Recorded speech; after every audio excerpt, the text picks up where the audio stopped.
O nosso amigo Abrams. Oi? Não, era só falar que a gente tava te ouvindo. Não sei se. Eu achei que você Não, tava eu tentando se parei, eu falar. parei. O nosso amigo Habermas, ele.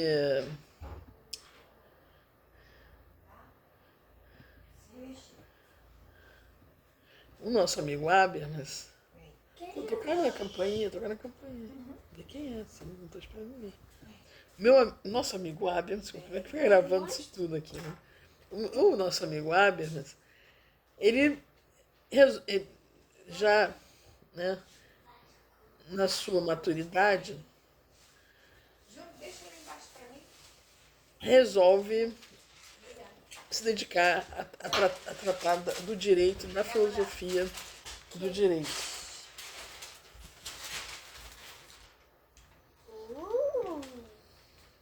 Quem é que mandou isso aí?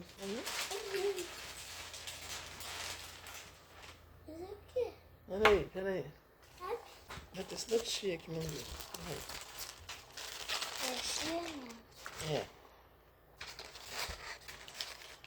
Vem, vamos lá. Vamos lá. Isso é meu. Vamos jogar bola. Desculpa a interrupção, vamos aqui voltar ao Habermas, né? O Habermas, ele tá, nesse momento ali, querendo escrever sobre filosofia do direito. O Habermas é um dos maiores filósofos, talvez o grande, né? Não sei, é difícil dizer isso, né? Você tem grandes nomes da filosofia do direito. Mas ali, se a gente está falando em final do século XX, né? Ele é um dos expoentes ali daquele momento, né? Até hoje, né? Porque ele está velhinho aí, com 90 anos, mas se aposentou na universidade, mas continua sendo, de vez em quando, lá quando tem alguma questão que envolve algum elemento, alguma discussão mais, né, profunda lá na sociedade alemã, vão lá sempre os jornais, né, entrevistar o Habermas, para ver o que ele acha, ter a opinião dele. Né, ele sempre foi um, um acadêmico muito engajado, né, nas questões políticas europeias e mundiais. Né? Então, e está publicando até hoje. Né? Eu até acabei de receber aí um mês atrás o último livro que ele publicou lá sobre esse tema justamente da esfera pública, né? Da necessidade de repensar a esfera pública.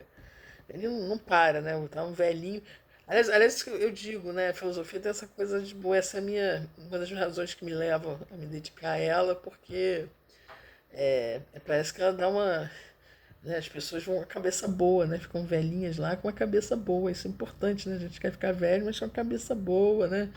É, esclarecido, né? Um velhinho que sabe lá o que tá, né? O que tá fazendo da vida, né? Então, é, a filosofia, a gente vê, né, muitos desses grandes nomes da filosofia vão até às vezes uma idade avançada e muito ainda muita clareza, né, mental, né. O Habermas, então, ele está começando a se interessar pela filosofia do direito, né, ele sabe que ele vai ter que falar sobre isso. E ele então pega essa discussão, né? Ele está ali no meio dessa discussão entre os liberais e comunitários, né? Afinal de contas, o que define o que, né? É o princípio da soberania popular que delimita como é que os direitos vão ser, né? Vão se conceber, ou é eu identificar determinados direitos que são próprios de toda pessoa, né? Que me permitem dizer que o poder tem que ser exercido por essas pessoas, né, e identificar, portanto, o princípio da soberania popular. Então, essa é a discussão do momento. O Habermas, de formação, ele é um. Não está indo aqui.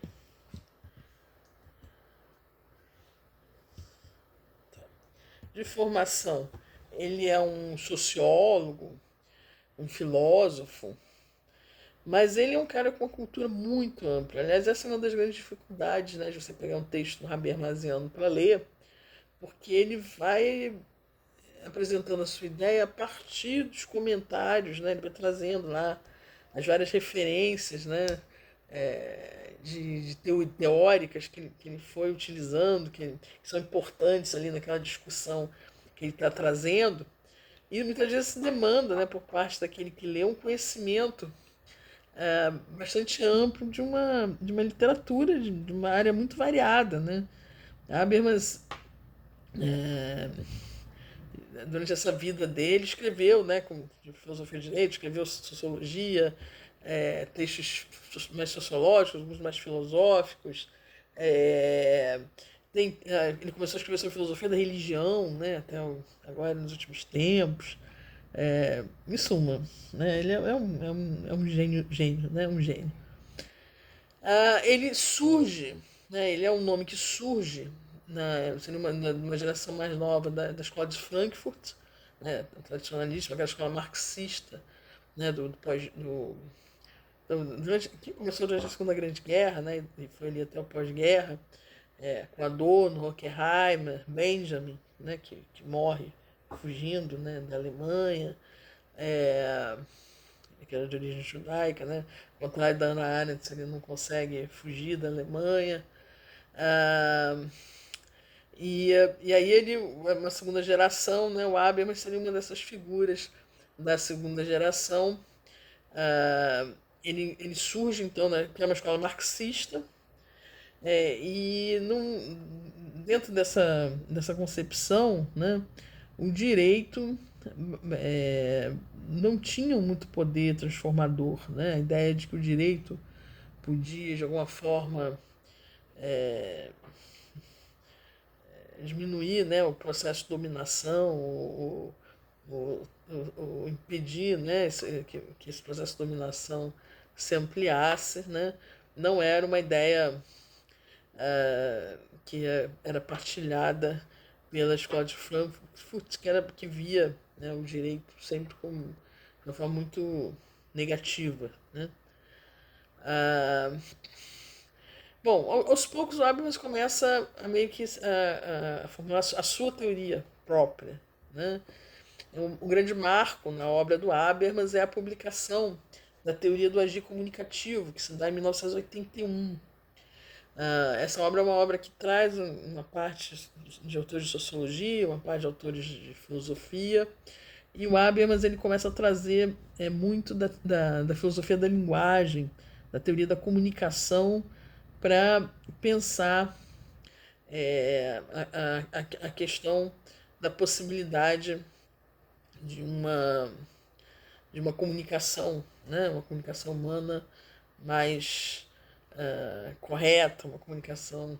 E é claro, essa é o que na teoria da agir comunicativa é chamar, né, de uma situação ideal de fala, né, que ele diz que está pressuposta no nosso próprio processo de comunicação a ideia da possibilidade de uma comunicação livre de qualquer coerção. Né?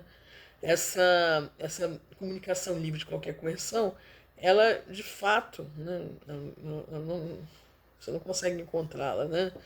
Não existe. Né? Mas quanto mais eu tiver essa comunicação livre de qualquer coerção, eu estou mais próximo do agir comunicativo e fora do agir estratégico. Né? O agir estratégico é aquele em que justamente eu estou a serviço, né, de algo. Né? A minha comunicação ela serve para algo. Né? O agir comunicativo não. Ele tem a ver com a nossa capacidade de comunicação e a forma como nós precisamos nos comunicar, né? E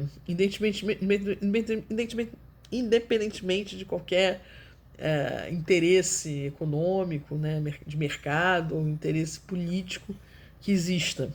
Né? Essa é a ideia que está por trás, inclusive, de um conceito que o Habermas pegou, né, e junto com a Hannah Arendt, eles são dois autores importantes, referenciais aí, que é o conceito da esfera pública. Né? O conceito de esfera pública é o conceito de um espaço em que as pessoas se comunicariam livremente, de forma sem a coação, sem a correção do mercado e sem a correção política. Isso é muito difícil, né, de você ter isso acontecer mesmo, né? Mas o Habermas diz que até para que a gente tenha uma democracia, é importante que exista, né, uma esfera pública livre, né, em que as pessoas possam se comunicar livremente. Bom, como acontece na vida de muitos filósofos aí na história da filosofia do direito, a obra de maturidade habermasiana é uma obra de filosofia do direito, né? Publicada em 1992, que em alemão tem o nome de Faticidade e Validade. Quando foi traduzida para o francês, os franceses procuraram Habermas e olha, gente, você não quer mudar o nome da sua obra, não? Porque esse nome né, os franceses acharam o nome meio pesado, né, e propuseram, então, a gente vai botar direito e democracia. E o Habermas topou, né? A gente tem duas traduções dessa obra no Brasil. Uma primeira tradução, que ocorreu logo nos anos seguintes, da editora Tempo Brasileiro, em 2 volumes, que a obra foi batizada Direito e Democracia. O Flávio Beno, o tradutor, botou Direito e Democracia, entre faticidade e validade. Então botou o título em francês e botou o título alemão como um subtítulo. Se me falha a memória, até comprei, a USP fez uma tradução, né, nova, agora acho que ano passado, da obra do Habermas. Tenho a impressão que eles inverteram, eles botaram faticidade e validade, botaram o nome da edição em alemão. Isso não afeta, né? O conteúdo do livro não foi alterado, né? Continua a mesma coisa. Bom, o Habermas chega, né, da teoria do agir comunicativo à filosofia do direito, a teoria do direito democrático, né, que ele vai propor, passando pela formulação da ética do discurso. Ele é o grande nome, né, da formulação da ética do discurso, junto com outro autor alemão, que é o Karl Otto Appel. Segundo a ideia, né, fundamental aí, vou para lá, aqui. Até a gente fazendo uma contraposição lá com a ética kantiana, que já nos é, de certa forma, conhecida. Basicamente, a gente está diante de uma ética que não é uma ética monológica, né? A ética kantiana ela é fundada na autonomia do sujeito moral, né? É o sujeito moral com ele mesmo, né? A ideia lá da fórmula do imperativo categórico, né? O sujeito moral com ele mesmo vai se questionar, né, com relação ao que é o que é o correto a fazer, né?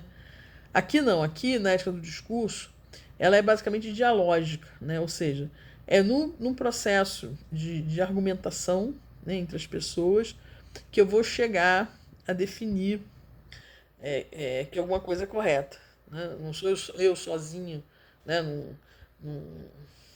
numa justificação moral, né, de um sujeito moral singularmente, mas é no processo de argumentação entre os vários sujeitos morais que eu vou dizer que alguma coisa é correta. Então essa ética não é uma ética monológica, é uma ética dialógica. Uma outra ideia importante é que, não sei se vocês lembram, né, na ética kantiana, o fato de que eu sei o que é o certo e errado, né? Ou seja, o conhecimento da lei moral é o fato da razão, né? O que o Habermas vai dizer é que esse desenvolvimento moral, né, do sujeito moral, ele pressupõe alguma coisa, né, que a própria capacidade de argumentação, né, do sujeito, né? Então existem ali pressuposições universais da argumentação que fundamentam a ética do discurso. São essas pressuposições que são esse fundamento para a ética do discurso. Então, fazendo um paralelo aí, né? Agora, assim como a ética kantiana, se trata de uma ética formal, né? Ou seja, eu não estou querendo dizer, essa ética não quer dizer o que é o certo e errado, mas quer dizer, quer explicar, né? Quer esclarecer como é que eu consigo afirmar, né, que algo é correto, né? Então é uma ética formal, não é uma ética material. E ela é uma ética universalista, assim como a ética kantiana. Né? A gente vai ver de que forma esse universalismo vai se apresentar. Né? Existem alguns princípios dessa ética que sintetizam mesmo, né, o sistema da ética do discurso. Né? O primeiro deles é o princípio do discurso. O princípio do discurso diz o seguinte: somente podem pretender validade as normas que puderem encontrar o acordo de todos os concernidos enquanto participantes de um discurso prático. Então, como é que eu vou dizer que uma norma moral ela é correta, né? Que ela é válida? Né? Eu tenho que conseguir um acordo em relação a ela, com relação a todos os concernidos, né? Que estejam participando ali daquela discussão. Então, é uma ética que se funda aqui na possibilidade de um acordo, né, razoável entre sujeitos morais. E mais, né, o princípio da universalização vai dizer que eu tenho que pensar nas consequências dos efeitos secundários que aquelas normas podem ter, né? E isso deve também poder ser aceito sem coação por todos. Né? Então, mesmo aqueles que não estejam ali, né, não sejam concernidos ali com aquela norma moral, mas se tiver alguma repercussão daquela norma moral na vida deles, né, eu tenho que considerar também os interesses dessas pessoas no momento de deliberar, né, com relação à validade moral daquela norma. Então, é um universalismo aí rigoroso, né, que é preconizado, que se obtém através da argumentação, através do processo argumentativo. Né? É só dessa forma que eu posso dizer que alguma coisa é correta moralmente para o Habermas. Né? Então, quanto mais eu tiver um processo argumentativo, né, em que esse acordo moral ele seja obtido, com mais convicção eu vou poder dizer que aquela norma é uma norma moralmente válida. Vejam que essa ética é uma ética que provavelmente vai rever muito daquilo que se convencionou como moralmente correto. Né? Aqui pelo contrário, né? Aliás, o Kant, o Habermas, né? Ele longe dele, né, querer aqui, pelo contrário, né, provavelmente quando eu vou discutir o que é moralmente correto, né, tentar apresentar argumentos para defender, isso vai significar a revisão de muito aquilo que as pessoas convencionaram ali socialmente como moralmente correto. Né? A ética do discurso não é uma simples validação, né, de uma ética convencional existente, muito pelo contrário, né? Provavelmente até pelo seu esse teste aí universalista, né, que eu tenho que submeter a norma, né, do ponto de vista argumentativo, para dizer, né, que aquela norma é válida, eu provavelmente vou colocar em xeque, né, muitas daquelas convenções sociais, né, que normalmente são ditas aí como boas, né, ou como justificadas, né, eu vou colocar em xeque, né, se eu for pensá-las do ponto de vista aí da ética do discurso. Quando o Habermas vai falar do direito, ele vai dizer que existe uma forma em que essa ética discursiva ela se materializa no direito, né? E essa forma, essa materialização no direito tem muito a ver com o próprio princípio democrático, né? Então, como é que eu materializo essa ética, né, de uma argumentação universal, né, que fundamenta a validade das normas morais numa argumentação universal, né, na qual haja um acordo, né, de todos os concernidos. Como é que isso se traduziria do ponto de vista das instituições jurídico-políticas? No princípio da democracia. E aí, quando ele vai se deter na discussão lá dos liberais e comunitários, né, o que vem antes, a soberania popular ou os direitos fundamentais? Ele vai dizer, olha, na verdade, nem liberais nem comunitários estão certos, né, porque existe aí uma co-originalidade entre os direitos humanos, os direitos fundamentais e o princípio da soberania popular, né, como expressão aí até da formação de vontade política na democracia. Então, se eu posso falar, né, quando a gente pega lá o direito de democracia, né, o faticidade de validade, o primeiro capítulo é um capítulo introdutório, e vem o segundo capítulo, em que ele vai falar justamente da faticidade de legitimidade, que é a ideia justamente de que existe uma dimensão moral do direito, né? Ele vai colocar em como isso se coloca, né? E aí tem lá um capítulo inteiro dedicado a isso. E aí no capítulo seguinte ele vai começar a falar mesmo desse sistema de direito, né, democrático. E ele diz que uma parte importante desse sistema de direito democrático é uma gênese do sistema de direitos fundamentais, né, que se reformulam, né, à luz do princípio democrático.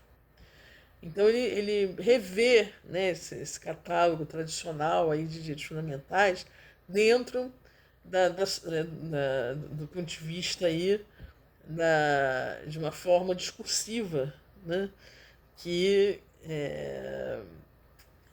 se materializa através do processo democrático, né? Que direitos, né, que sistema de direitos, né, surge, né, sobre essa lupa aí, sobre essa visão aí do princípio da democracia. Aí ele vai chegar a um catálogo, né, que está aí no slide, né? Ele primeiro vai falar que existem os direitos fundamentais que resultam da configuração politicamente autônoma do direito à maior medida possível de iguais liberdades subjetivas de ação. Nossa, caramba, que coisa complicada, né? Isso é Habermas, né? Mas se a gente parar para interpretar o que ele está dizendo, a gente vai ver que, ao fim e ao cabo, a gente consegue compreender, né? São direitos fundamentais que resultam... quando ele fala de uma configuração politicamente autônoma do direito, ele está falando de quê? De autonomia política, né? Como aquele direito fundamental vai ser definido? Como ele vai ser delimitado? No processo de formação de vontade política em que haja autonomia política, né? No processo democrático, né? Eu vou ter lá primeiro um Congresso Constituinte, uma Assembleia Constituinte que vai elaborar a Constituição, depois eu vou ter o Congresso, né, o Parlamento que vai definir, delimitar esses direitos, né? Então, essa é uma... E tudo isso funcionando de forma democrática, né? Segundo o princípio de representação política, né? E maximizando aí ao máximo, né, a possibilidade de representação do povo nesse processo de formação de vontade. Então, para quê? Para definir o quê? Aí fala lá, do direito à maior medida possível de iguais liberdades subjetivas de ação. Ele está falando das liberdades fundamentais, né? Então, são aqueles direitos fundamentais, aqueles direitos, as liberdades fundamentais. Mas essas liberdades fundamentais, nesse sistema de direitos, a partir do princípio da democracia, elas se põem, né, naquele sistema se elas surgem segundo um processo aí em que há autonomia política, né, em que esses direitos se configuram de uma forma autônoma, né? Então, isso é o primeiro, né, primeiro grupo de direitos aí que Habermas vai mencionar. Depois, direitos fundamentais que resultam da configuração politicamente autônoma do status de um membro numa associação voluntária de parceiros de direito. Bom, o que é uma associação voluntária de parceiros de direito, né? A gente pode estar falando aí o status de um membro numa associação, então a gente está falando aí provavelmente do direito à nacionalidade, né? Os direitos políticos, né? Também configurados segundo com base na autonomia política, né? Então, a configuração politicamente autônoma, né? Como eu vou definir quem são os nacionais, né? Quem são os estrangeiros, quem são os nacionais, quem pode se naturalizar, como é que eu vou tratar os estrangeiros, né? Quais vão ser os direitos aí em jogo, né? Os limites desses direitos também, né? Isso se dá segundo um processo democrático, né? em que há ali a formação da vontade política dos cidadãos de forma autônoma.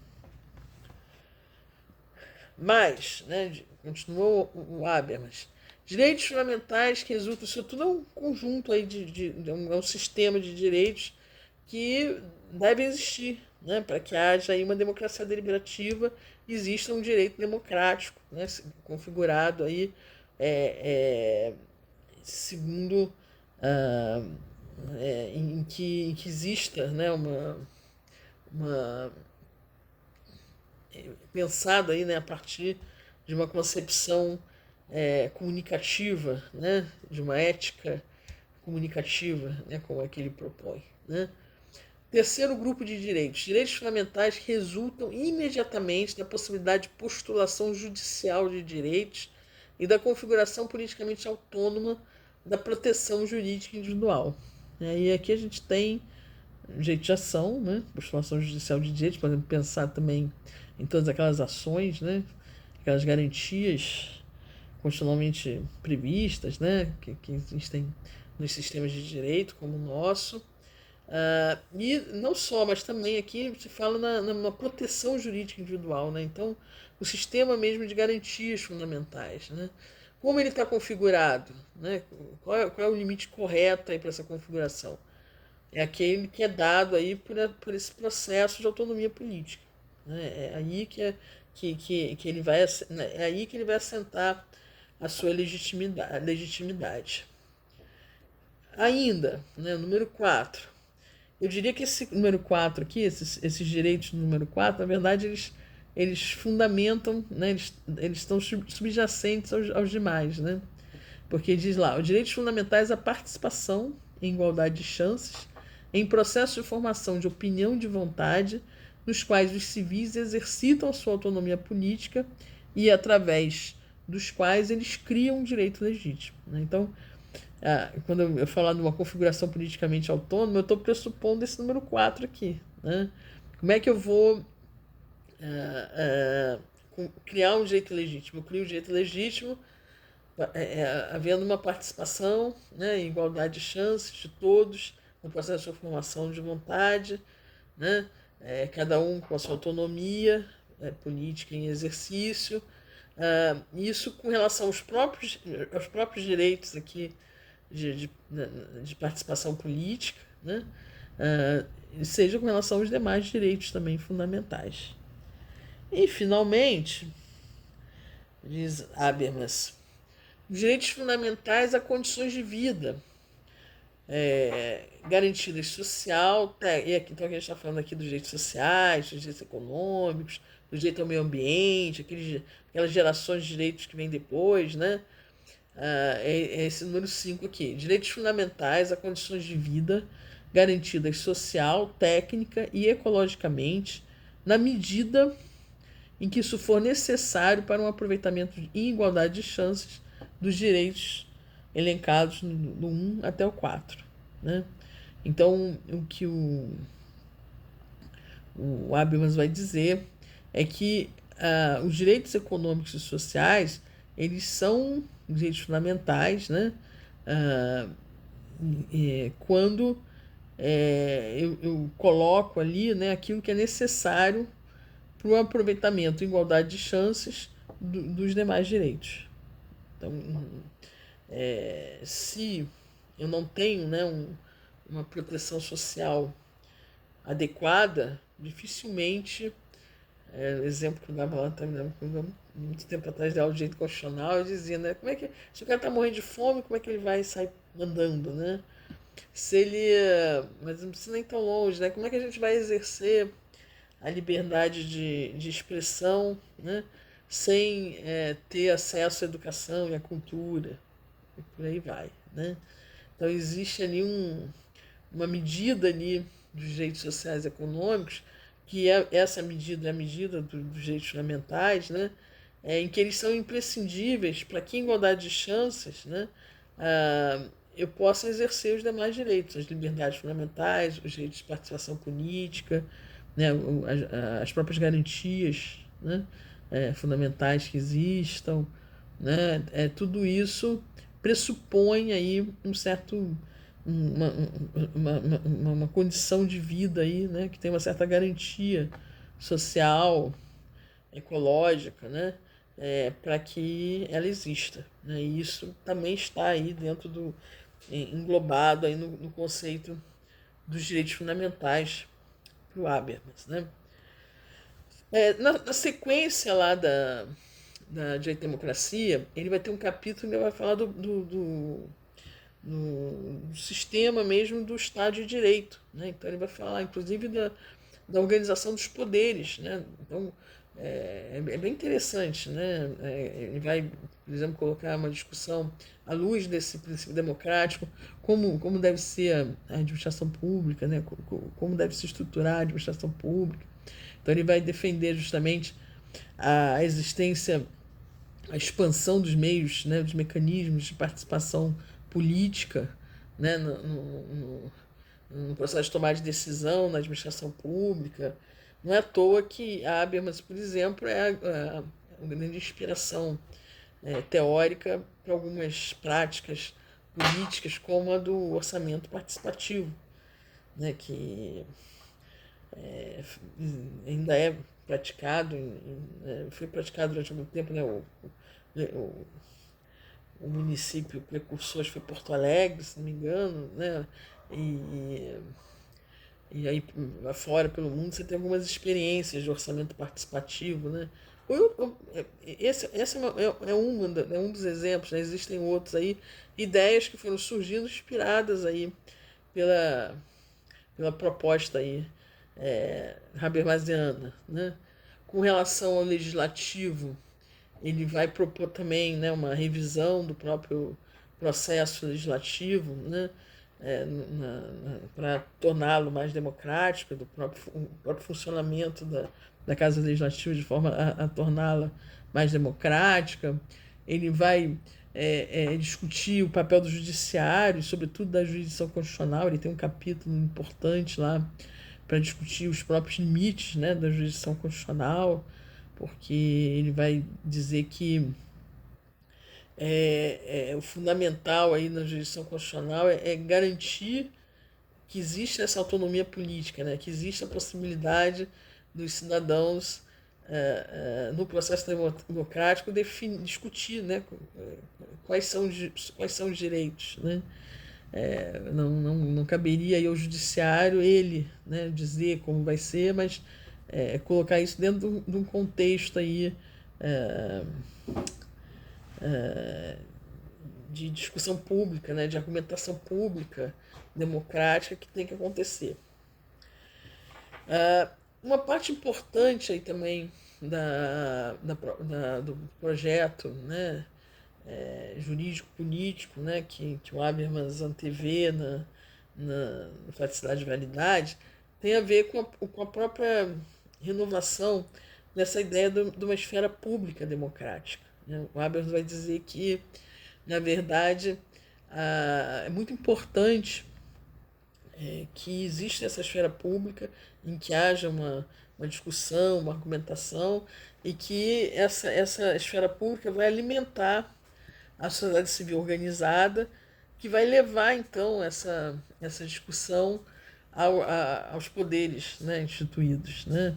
Então, isso vai trazer legitimidade, né, aqueles temas, aquelas discussões que chegam aos poderes instituídos, os poderes do Estado. Então, isso uma ideia que ele vai retomar aí, né, no direito de democracia, no facilidade de validade, e vai entender que isso é fundamental. Né?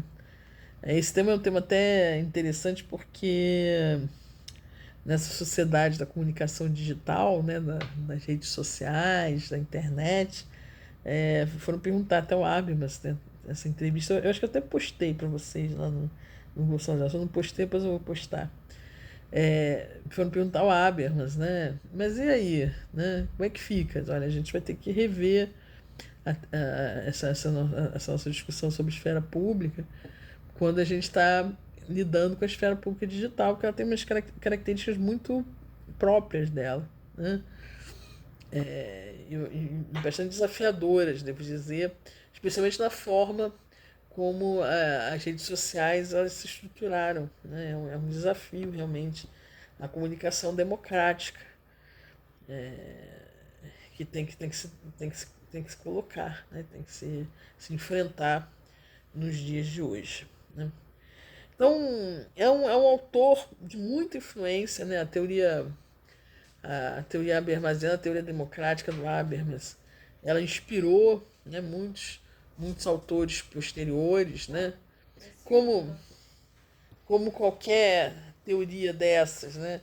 Muitas vezes, né, assim como acontece com a teoria do Rawls, né? Aquela teoria que o cara ele tem que falar dela, né, João?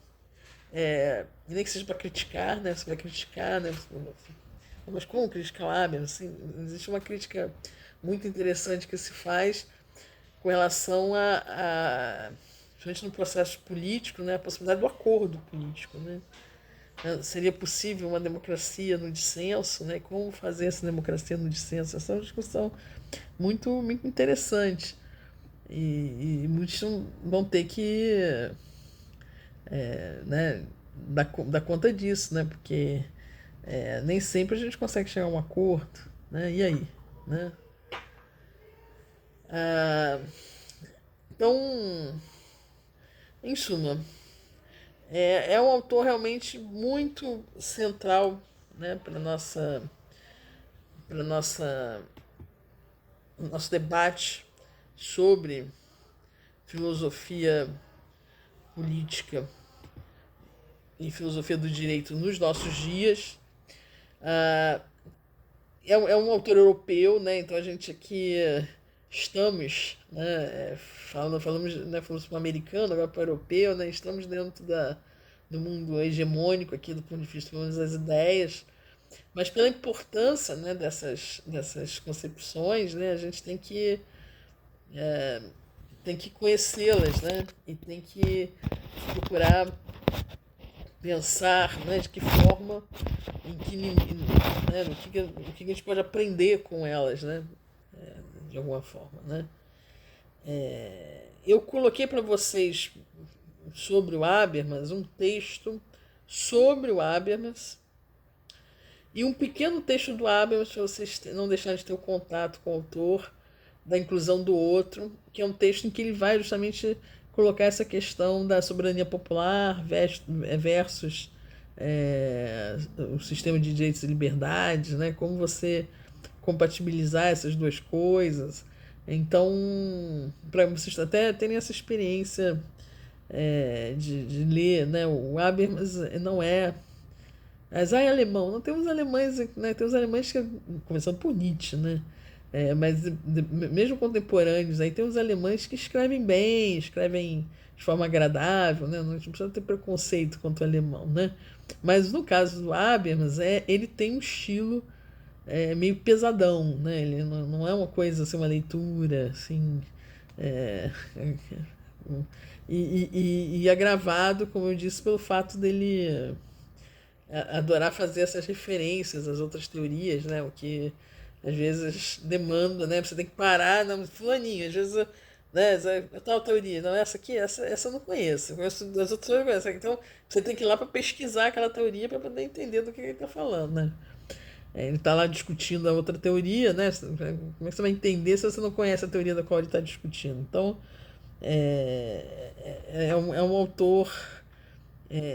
Mas é interessante a gente conhecer, né, e ver, né, como é que é. Essa teoria é uma teoria de extrema influência no nosso dia, é uma teoria que tenta pensar a democracia contemporânea, né, a democracia, não a democracia lá do moderna, né, aquela democracia lá do Rousseau, né, aquela democracia muito pouco operativa, né, mas como a ideia do princípio da soberania popular pode se materializar nos nossos dias, né?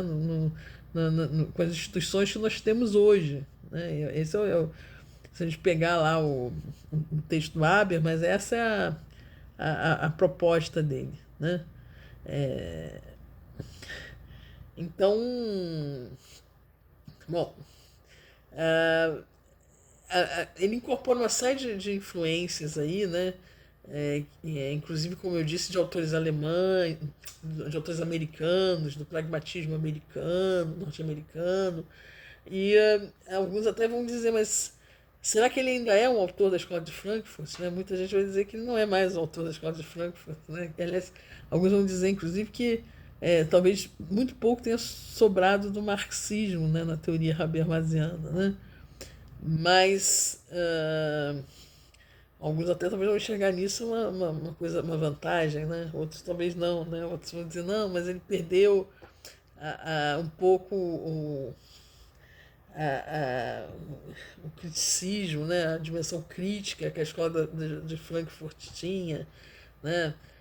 Como acontece com a teoria do Rawls, né? São teorias de grande repercussão que provocam, né, essa reação, né? E se tornam então referências necessárias para tratar dos temas, né, de filosofia do direito nos nossos dias. Né?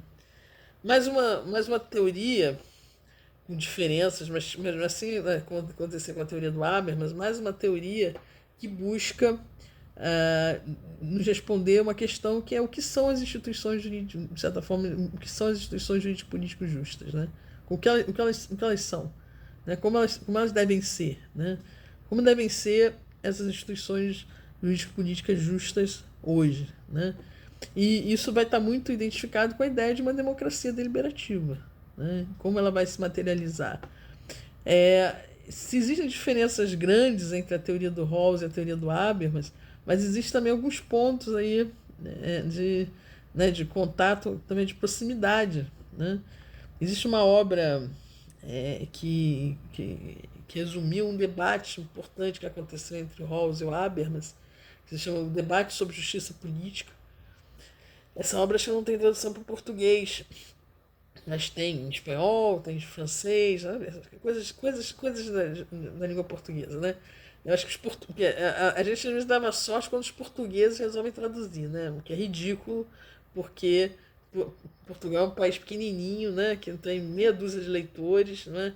E eles traduzem umas coisas de filosofia que a gente aqui não traduz, né? É uma vergonha. Mas aqui a gente, né? Bom, deixa pra lá. Vamos ficar falando mal da gente aqui. Mas a gente precisa melhorar muito essa coisa de leitura, né? A gente lê muito pouco e, e, se, e às vezes a gente, né, não somos um país de leitores, né? Então isso é um problema, né? Em todas as áreas. Pois bem, mas salvo engano, não tem uma tradução dessa obra para o português. Se vocês encontrarem, né, se tiver, deve ser uma edição portuguesa. Eu aqui com o meu sendo criticando já. Mas eu sei que tem tradução para o espanhol, os espanhóis sempre traduzem logo. Tem tradução para o inglês e tem a tradução para o francês. que o inglês, o original é em inglês, né? Porque, na verdade, o Rawls escrevia em inglês, né? O Habermas escrevia em alemão, traduzia, mas o Habermas sabe alemão, sabe inglês também, né? Os alemães mais cultos falam inglês quase como uma, né? Quase como, também quanto o alemão, né? E então esse livro é um livro interessante porque é um debate entre eles e lá pelas tantas se me engano é o Rawls, né, que diz, olha, as nossas diferenças são muito grandes, mas isso aqui quase que parece uma querela de família, né, uma briga de família, né? Então um pouco essa perspectiva mesmo, né? Se a gente for pensar em termos de como o Rawls e o Habermas estão vendo o Estado, o papel do Estado, né, o papel das instituições políticas, jurídicas. É claro, você vai ter nuances, diferenças, mas, grosso modo, né, você está pensando ali num modelo de um Estado que tem um papel importante do ponto de vista de garantir condições sociais, né, de bem-estar social, até porque essas condições de bem-estar social elas são imprescindíveis para que as pessoas possam ser mais livres e mais iguais, né, possam ter mais direitos, né, e possam exercer esses direitos de forma autônoma, né, isso de alguma forma é partilhado aí pelos dois. Nenhum desses autores vão defender a ideia de um Estado mínimo, de um Estado em que, né, cada um tem que exercer o mais amplamente possível a sua liberdade, o Estado tem que ter um papel irrelevante. Pelo contrário, né, eles vão aí apontar para a necessidade de um Estado presente, né, na garantia desses direitos, mas, por outro lado, um Estado em que expresse, né, na forma como ele vai materializar esses direitos, a vontade popular, né? A própria autonomia dessas pessoas na definição dos direitos. Né? Não é né? Aí claramente são teorias que vão fazer a crítica, não aqui não no Brasil, né? Mas na Europa, né? Aquela ideia de um Estado, do welfare state, do Estado de bem-estar social, que começa a ver, né, o Estado, a relação do cidadão com o Estado passa a ser uma relação de consumidor, né? O Estado ele é um provedor de serviços, né? Então, claramente esses autores, mesmo o Rawls, que é um liberal, né, ele vai fazer uma crítica a isso, né? A relação do cidadão com o Estado não é uma relação uma relação de consumo, né, ou uma relação de consumo de direitos ou de serviços, né, que o Estado presta, é muito mais do que isso. Então, essa é algo, né, a se pôr aí. Né? Agora, esses autores são autores do final do século XX. Né? Isso foi ontem, né? Foi ontem, né? Mas depois a gente teve, olha só.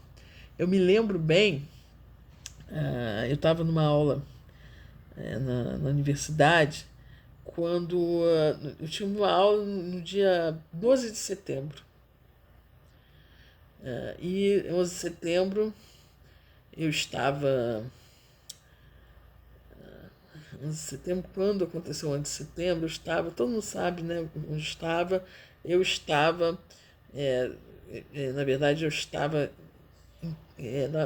no trabalho, na procuradoria. Depois eu vim para casa, eu acabei de acompanhar o 11 de setembro em casa. Porque quando eu vi o que estava acontecendo, eu resolvi sair do meu trabalho e ir para casa. Né? Sei lá o que está acontecendo, né? Tem que entender o que está acontecendo. E era muito engraçado porque no dia 12 de setembro era uma aula em que a gente ia discutir Habermas, inclusive. E meio que houve uma certa desmobilização, né? Porque, gente, será que diante de um terrorismo global desse, né, o terrorismo ele tem uma dimensão, né, não comunicativa, né, muito, muito clara, né? Aliás, a gente agora está, né, usando esse nome aí para tratar dessas pessoas que, né, que fizeram aquele negócio lá em Brasília, essa maluquice aí, né? A gente fez pessoas chamando os terroristas, né? Eles são terroristas e tal. E é um pouco o que você via lá, aqueles fanáticos lá, né, são questões sociais diferentes, mas do ponto de vista aqui, né, da ideia, né, de uma democracia em que as pessoas podem discutir, né, e chegar a um acordo, a um consenso. Nem imagina, né, que você vai chegar para um terrorista islâmico, né, ou para esses radicalizados aí que a gente viu lá fazendo essas maluquices lá, e ter uma conversa sensata com essas pessoas. Né? Não é possível. Né? E aí a gente começa a se colocar, né? Mas, puxa vida, como é que a gente vai continuar falando em democracia nesse contexto? Né? O desafio ele ganha aí, né, uma outra perspectiva. E eu me lembro bem, né, havia ali um momento de grande otimismo político, e o 11 de setembro meio que baixou a bola, né, deu uma... As pessoas, não, peraí, não é bem assim, né? Vamos ver o que acontece, né? E eu acho que a gente tem um outro marco.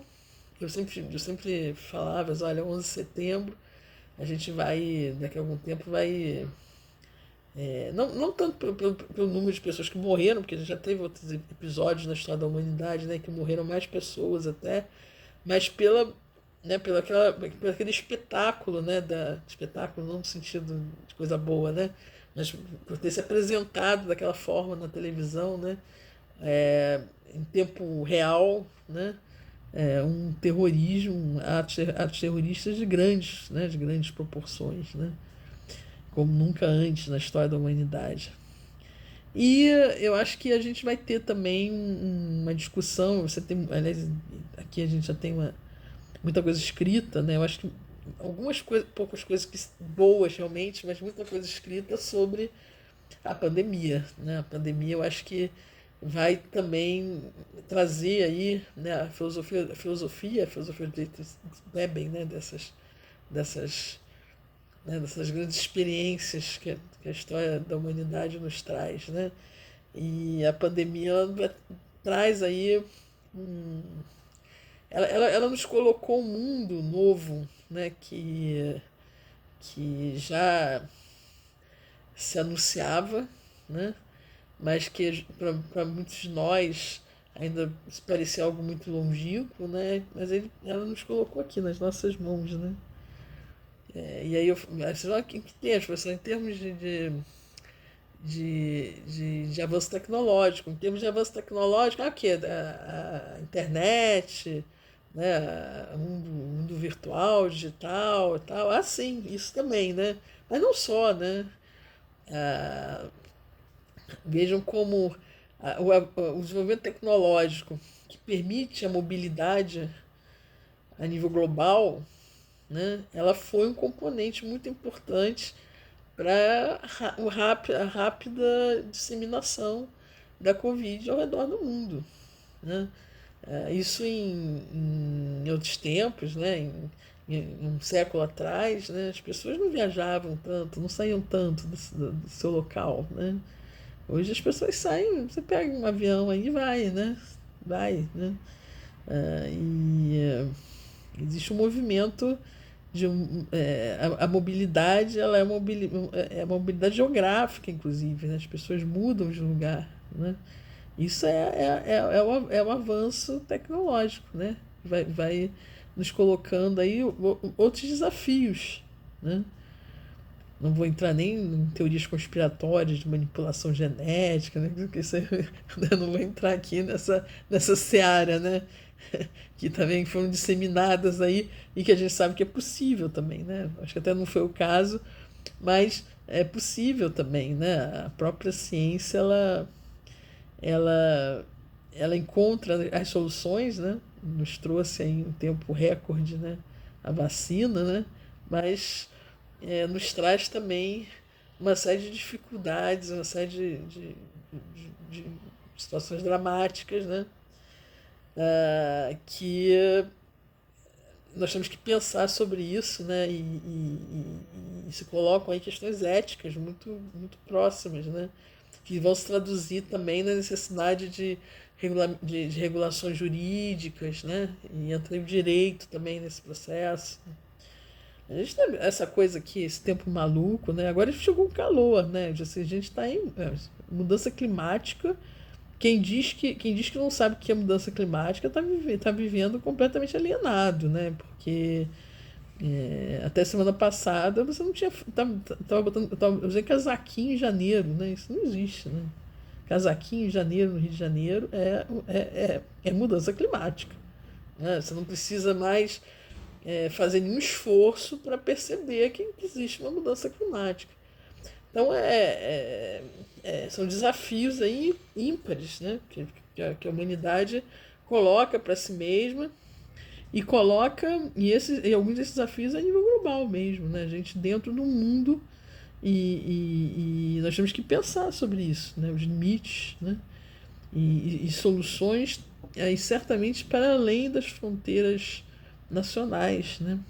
Mas, mas eu acho que tudo começa dentro dos estados, né? Aliás, o Habermas ele tem uma contribuição importante na discussão sobre também essa questão do ponto de vista de um sistema político internacional, e ele vai, num texto específico sobre isso, ele vai propor justamente o fortalecimento da ONU, né, até a reorganização da Assembleia Geral e do Conselho de Segurança. Uma ideia polêmica que ele vai propor é a formação de uma força de segurança da ONU, né, que tenha poder de intervir independentemente, né, porque hoje a ONU depende, né, dos estados, né, para que haja uma intervenção militar, né? Então a formação de uma força militar, né? O Habermas vai propor, essa é uma ideia bastante polêmica, né? Mas existe uma discussão com relação a como se organizar essa a nível internacional, né? Um sistema jurídico, né? Que possa contribuir para o asseguramento da paz e dos direitos humanos. E aí o Habermas diz que os estados eles não vão perder o papel deles, né?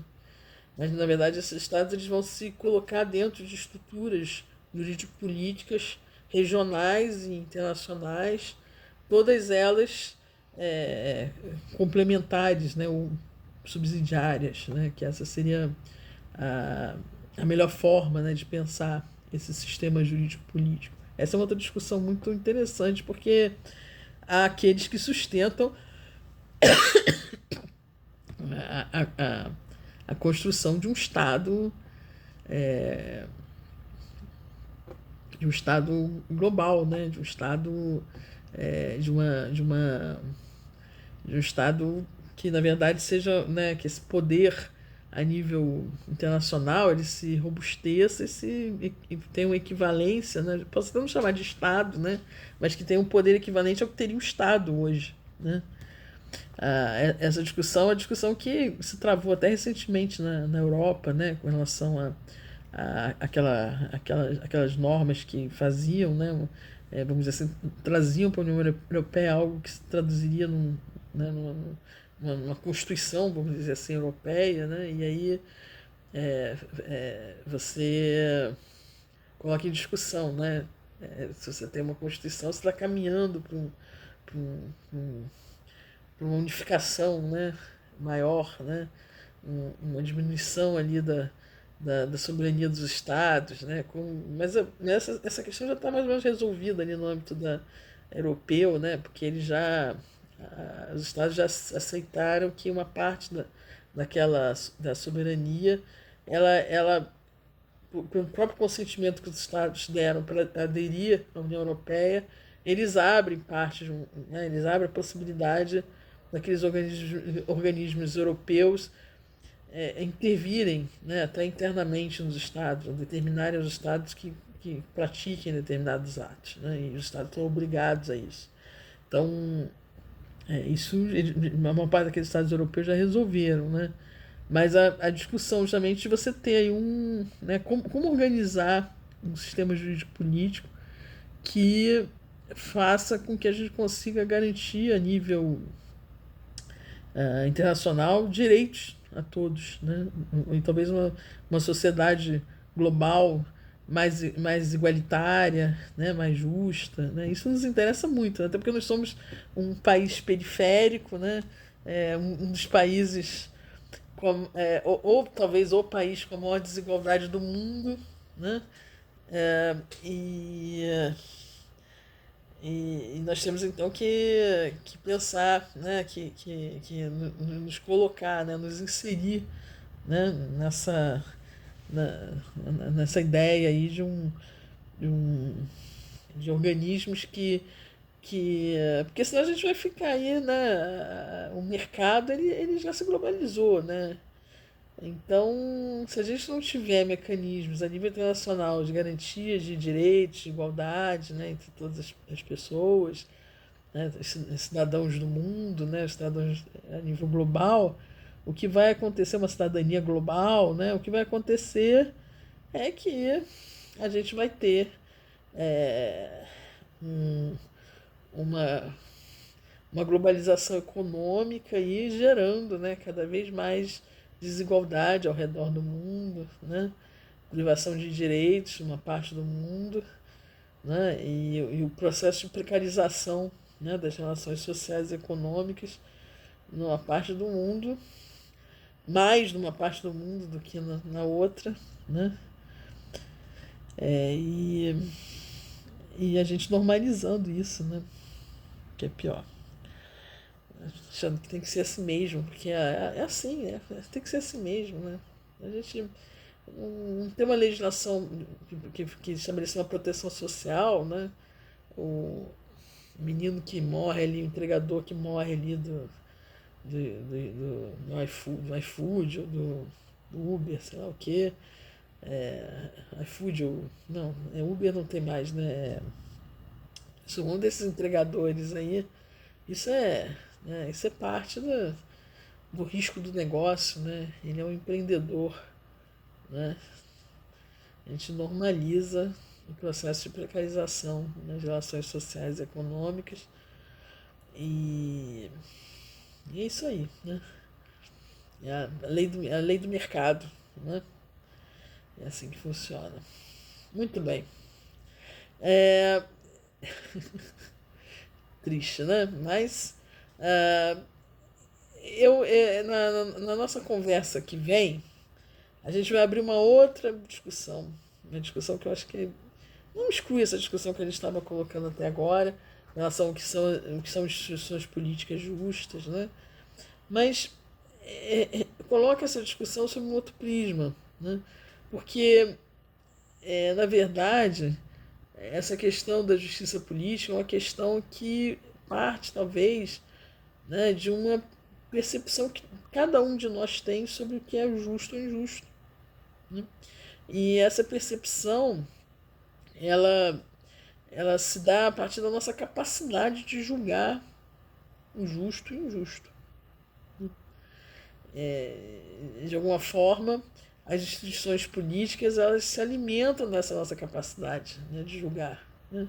Ou de não julgar, né? E aí a gente pode ter um monte de pessoas que não julgam, né? Lembrando lá da Hannah Arendt, né? E do que aconteceu no Terceiro Reich, né? Na Alemanha, pessoas que não pensam e que não julgam, né? E que aderem a determinados códigos de conduta, né? Que se colocam ali como códigos, né? Do que é o certo a fazer.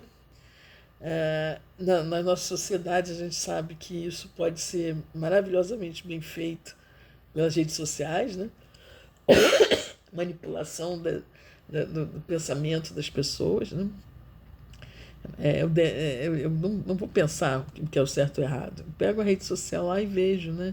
Eu tenho um grupo lá, aquele grupo que eu confio de pessoas, né? Agora, onde isso vai nos levar, né? Na área, você vai dizer que o pensamento ele não pode ser exclusividade de uma ou outra pessoa, mas o pensamento ele tem que ser exercido por cada um de nós sempre, né?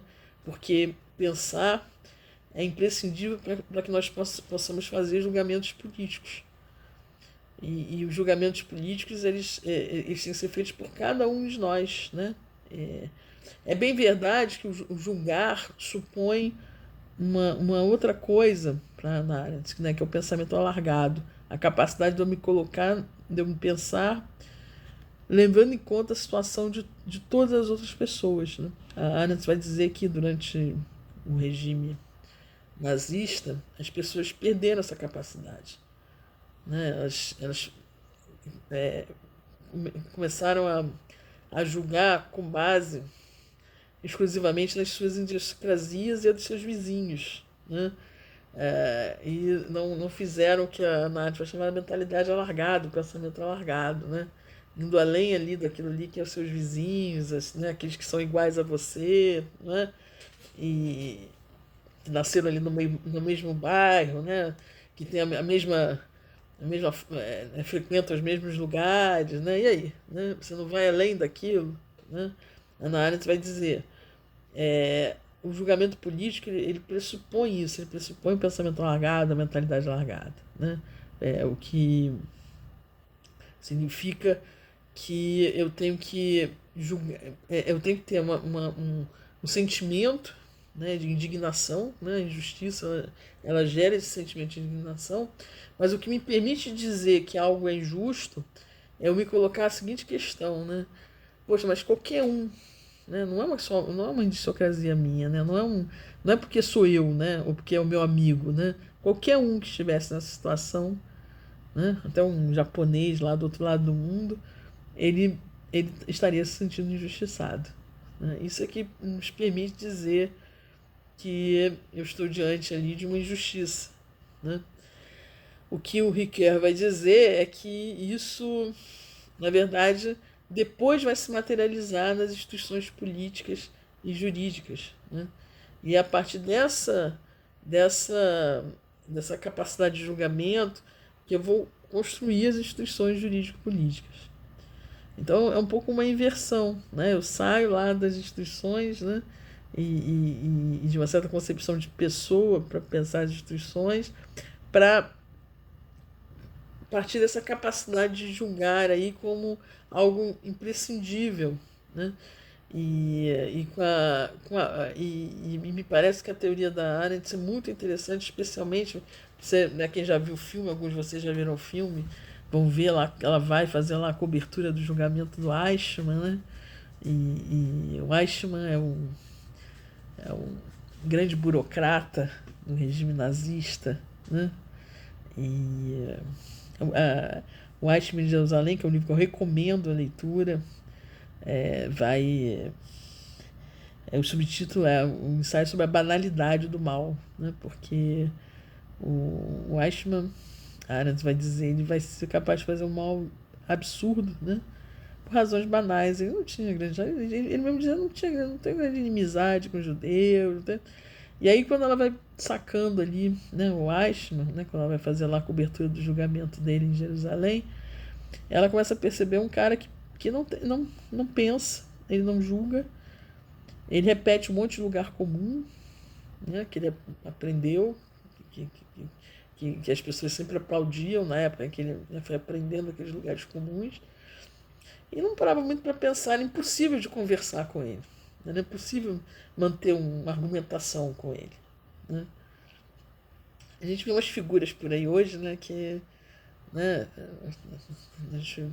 estão meio num estágio assim. Né? Não vou dizer que. Eu espero que não virem Eichmann, né? Porque aí. Né, o Eichmann foi um genocida, né? Eu espero que não tenhamos uma multiplicação de Eichmanns por aqui, né? Mas... Já temos, professor, já temos. Não, eu acho que não, eu acho que é um exagero também. Estou cumprindo ordens aí. Sim, não. Estou cumprindo ordens. Lá nesse grupo lá que estava lá, que foi detido pela polícia, que muita gente falando com a parede, né? Que as pessoas estão completamente, né, fora né, alucinadas quase, né? Mas elas não estão alucinadas, são pessoas normais, né? Não são portadoras de doenças mentais, né? Essa é a grande questão, né? Quando o Eichmann as pessoas pintavam na imprensa internacional como uma figura mefistotélica, né? Uma encarnação do mal, né? Aquele vilão de novela, né? Aquela figura, né? Né? E quando ela chega lá, vê uma figura bem medíocre, assim. Eles não tem nada contra os judeus, não, até eu era amigo deles. Isso até me ajudou no trabalho, o fato de eu ser amigo deles e tal. E eu não fiz nada demais, eu só queria ser né, eu só queria ser bem sucedido no meu trabalho, né? E fazer o meu serviço o melhor possível, né? E se eu via aquelas pessoas tão brilhantes dizendo que era assim, que era assado, que né, tinha que exterminar os judeus e tal, que era eu, né, para discutir. Né? Ele invoca até uma modéstia de julgamento, né? Quem sou eu para discutir o que é o certo ou errado, né? Eu só seguia lá o que o Hitler falava, o Heinrich, né, os chefes todos lá do, do, do, do, do, do Estado nazista, né? Eu não sou só uma pessoa simples.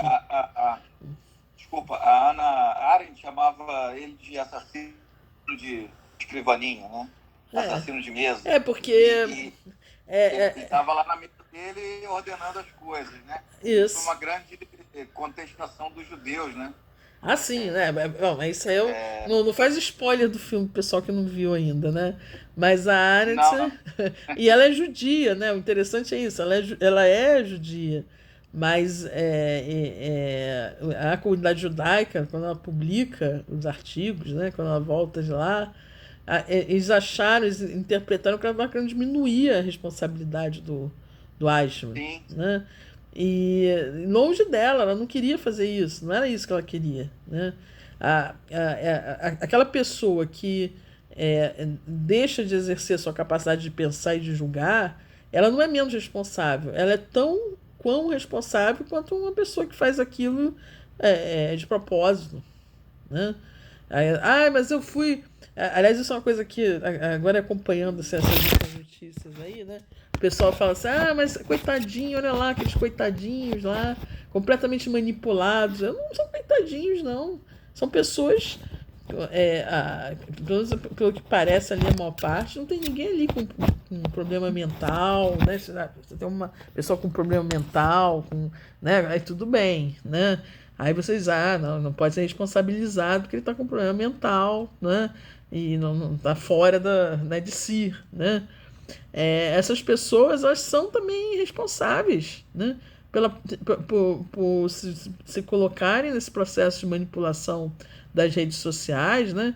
E irem lá fazer isso, né? Aquelas pessoas, gente, é inacreditável, aquelas pessoas idosas ali, acampadas. De nada daquilo. A maioria ali não participou do vandalismo. Então, assim, a gente tem também a questão dos policiais e das próprias Forças Armadas cumprindo ordens de prender crianças e idosos que não participaram. Não, mas eu não sei, olha só. Primeiro. Deixa eu te falar, Márcio, olha só, não vamos entrar nessa discussão, né, que aí não é o caso aqui. Não é o caso aqui.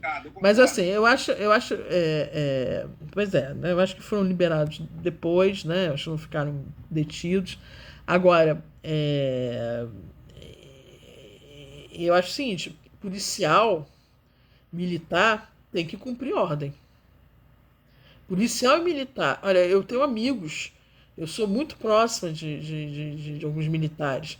E uma coisa que eu aprendi com eles, que eu sempre admirei, é a capacidade dos militares de cumprir ordem. O Eichmann também cumpriu. Agora, não, peraí, mas olha só, é diferente. Né? Você tem uma ordem legítima dada pela Corte, né, pelo Supremo Tribunal Federal. Não é? Então, o que vai se cumprir ali? Né? Eu vou decidir como eu vou cumprir? Não. Mas o Eichmann também cumpriu olha só, eu não sei, Márcio, eu sei nem se você é militar, mas eu acho incompreensível. Eu fui. Márcio, eu acho incompreensível, eu acho um absurdo você ter comandantes militares no país que se negam a fazer continência para um presidente que foi democraticamente eleito. Isso é antidemocrático, isso é incompreensível. Eu não estou discutindo a questão da eleição. Assim, a questão é o seguinte, só que a questão do Entendeu? Não, mas eu acho que existe uma coisa muito doida aí, porque os caras têm uma cultura de formação, né? Como é que o lema, né? Hierarquia, disciplina e hierarquia, né? Aquilo para mim é uma coisa. Eu não tenho a menor condição de ser militar, eu sou uma pessoa meio contestadora, né? Eu gosto de filosofia, nunca vou entrar para as Forças Armadas, que eu não quero, né? Porque senão, sei lá, né? Acho que você expulsa mais rápido que o Bolsonaro foi. Agora eu não, né, não vai dar certo. Agora, me admira aquelas pessoas, né? Aí até conversando, não, olha, porque a gente precisa ter esse tipo de disciplina, no caso das Forças Armadas, porque a gente está lidando com a vida do companheiro ao lado, né? Então, não é uma questão de não vou questionar, porque você está lá no meio né, numa guerra, não é? O teu chefe não pode, não vou ali, não quero ir, não pode, não é? Que aí aquelas pessoas que entraram num ônibus achando que iam sair do quartel e nem participaram dos atos, crianças, mulheres, idosos, homens, nem participaram, entraram nos ônibus, estavam acampados ali num quartel, entraram nos ônibus e foram levados para um ginásio, estão até agora lá. Mas olha só, eu acho que foram... não foram as mesmas pessoas que participaram. O Márcio, mas eu vi que eu acho que ontem, dá uma olhadinha nas notícias aí, porque eu acho que ontem liberaram todo mundo. Só ficou detido quem eles apuraram que participou dos atos. Pelo que eu dá uma checada nessa informação aí. Eu também não fico acompanhando essa notícia. Não, isso é exagero, né? Isso é exagero. Mas né? Agora a senhora imagina o seguinte. Imagina se tem uma manifestação. Vamos fazer o seguinte, professora, com todo respeito. Imagina se tem uma manifestação do MST que quebra, como já houve, quebrou o Congresso e tal, e o Bolsonaro coloca todo mundo, prende todo mundo, bota todo mundo dentro do ginásio durante o dia, mulheres, crianças e idosos. Imagina a repercussão disso. Primeiro que eu acho que dificilmente você vai ter crianças e idosos numa manifestação da MST, mas tudo bem. Porque é pacífica, porque a manifestação estava sendo pacífica. Bom, mas olha só, deixou de ser de uma forma horrível, né? Porque não foram aquelas pessoas que foram presas, essa que é a questão. Bom, mas olha só. Eu entendo seu ponto. Não, eu acho, eu também assim, eu também não vou, esses elementos fáticos são difíceis de discutir à distância, eu sempre acho, muito né? Difícil, mas eu acho também que tem que ver o seguinte, pelo que eu ouvi das notícias, aqueles acampamentos, as pessoas chegaram nos ônibus e elas se concentraram nos acampamentos para partir para a esplanada, entendeu? Teve muito infiltrado. Mas olha só, Márcio, ouve o que eu falei. Não finge que não ouviu. As pessoas, elas partiram dos acampamentos para ir tomar a esplanada. Entendeu? Então, a ordem do Supremo faz sentido. Não foi assim, tinha lá o acampamento, aí chegou os ônibus lá do outro lado, as pessoas entraram, aquelas pessoas dos ônibus nada tinham a ver com as pessoas do acampamento. Tinha ali uma conjunção. Os ônibus foram para os acampamentos, entendeu? Isso, aí você legitimou a medida de ir lá e dizer, não pode ficar esse acampamento aqui, que as pessoas estão indo lá, estão partindo do acampamento para ir lá depredar o Congresso, depredar o palácio. Ficaram lá tranquilamente e foram presos. É complicado. Eu acho que tem que ter, assim, no direito penal, a gente tem que ter a individualização da pena. Isso é uma... Mas olha, eu acho que está havendo isso. Eu acho que o que a polícia fez foi deteve todo mundo durante um dia aí no máximo, né? Era muita gente. Tá todo mundo lá, professora? Não, já foi solto. Foi solto, Márcio. Vê aí, já foi solto ontem. Professora, desculpa, eu só queria pedir para me retirar, porque eu não vou ficar ouvindo esse tipo de coisa aqui. Não, assim, eu acho que é uma discussão saudável, mas eu acho que a gente está num nível de imbecilidade tão grande que eu não estou afim de... Não, vamos lá, calma, gente, calma. Desculpa. Tasso, pode deixar eu termino aqui minha participação. Massa. Eu acho que eu gosto de discutir, o Tasso, desculpa, até eu sei que. Não, eu acho que a discussão é super saudável. Né, sabe, mas já é tarde, inclusive, pra gente ficar discutindo isso, né? Sexta-feira à noite, aqui, 8h30. Se a gente tivesse um barzinho, tomando uma cervejinha, ainda ficava melhor, né? Agora aqui na internet, né? Mas. A senhora me desculpa, mas eu abri uma cervejinha aqui. Não, mas tudo bem, já acabamos, né? Agora eu acho que a gente tem que procurar, é fundamental a gente procurar ver o que é notícia verdadeira, o que é notícia falsa, né? Há muita manipulação de informação, há muito vídeo montado, não é? A gente sabe. E aí é bom a gente checar. Mas eu checo aonde? Né? Você tem que checar em mais de uma fonte, eu diria. Né? Você pega uma fonte confiável, também não vai checar numa fonte tão furada quanto, né? Que aí você vai confirmar. Você pega lá um site lá de. Né, pois é, né? Você pega lá, né? Um lugar. Jovem Pan, né? Na nossa bolha a gente Jovem Pan não tá. É bom pegar. Na nossa bolha a gente confia no que a gente pensa, né?